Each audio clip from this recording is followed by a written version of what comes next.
Today's question. The world's tallest railway arch bridge is built on which river? ప్రపంచంలోనే ఎత్తైన railway arch వంతెన ఏ నదిపై నిర్మించబడింది? ఆప్షన్స్: గంగా నది, బ్రహ్మపుత్ర నది, చీనాబ్ నది, యమునా నది. కరెక్ట్ ఆన్సర్ ఇది చీనాబ్ నది. ఈ చీనాబ్ నది దేని ఉపనది అనేసి అంటే సింధు నది యొక్క ఉపనది. ఇది ఏ రాష్ట్రంలో ఉందంటే జమ్మూ కాశ్మీర్ రాష్ట్రంలో ఉంది.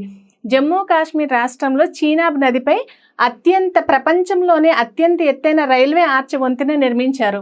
దీనిని జూన్ 6వ తారీఖు మన ప్రధాని మోదీ గారు ప్రారంభించారు. ఈ వంతెన శివాలిక్ మరియు పీర్ పంజల్ శ్రేణులను కలుపుతూ నిర్మించారు. ఈ వంతెన యొక్క ఎత్తు ఎంత అనేసి అంటే 359 మీటర్లు. ఈ వంతెన యొక్క ఎత్తు ఎంత అనేసి అంటే 359 మీటర్లు. ఇది ప్రపంచంలోనే అత్యంత ఎత్తైన ప్యారిస్లో ఉన్నటువంటి ఈఫిల్ టవర్ కంటే మరియు ఢిల్లీలో ఉన్నటువంటి కుతుబ్ మినార్ కన్నా కూడా చాలా ఎత్తుగా ఉంది. ఇప్పటి వరకు మనకి ఏంటంటే ప్యారిస్లో ఉన్నటువంటి ఈఫిల్ టవర్ చాలా ఎత్తైంది అనుకుంటాం, కానీ దానికన్నా ఎత్తైనది ఏంటి అనేసి అంటే ఈ రైల్వే వంతెన అనమాట.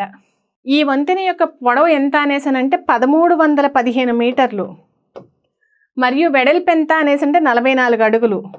ఈ వంతెన యొక్క నిర్మాణం ఎప్పుడు మొదలైంది అనేసి అంటే 2002వ సంవత్సరంలో మొదలుపెట్టారు. ఈ వంతెన నిర్మాణము 2002వ సంవత్సరంలో అటల్ బిహారీ వాజ్పేయి నేతృత్వంలో మొదలుపెట్టారు. ఇప్పుడు అంటే ఈ సంవత్సరం 2025వ సంవత్సరానికి కంప్లీట్ అయిపోయింది.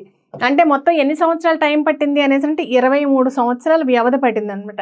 ఈ వంతెన యొక్క జీవితకాలం మొత్తం 120 సంవత్సరాలు అనుకుంటున్నారు. తర్వాత ఈ వంతెన మొత్తం కంప్లీట్ అవ్వడానికి ఎన్ని కోట్లు ఖర్చు అయింది అనేసి అంటే 1486 కోట్లు ఖర్చు అయింది. ఈ నిర్మాణంలో IISCకి చెందినటువంటి జియో టెక్నికల్ ఇంజనీర్ అయినటువంటి మాధవీలత గారు కీలక పాత్ర పోషించారు. మాధవీలత గారు మన తెలుగు అమ్మాయి కావడం గమనార్హం.